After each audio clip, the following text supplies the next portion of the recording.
Alright, so if you're like me and you're looking for a shortcut way to get these wheels off, I'm sorry, I couldn't find one. I've tried, so I actually cheated. I just cut through the axle with a hacksaw, so you can just lift these out.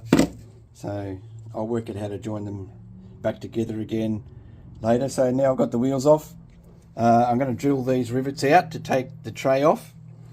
And if you can look up in here, there's actually some screws that you can undo to take off the top of the cab here. So I'll take those out and I'll show you what it looks like.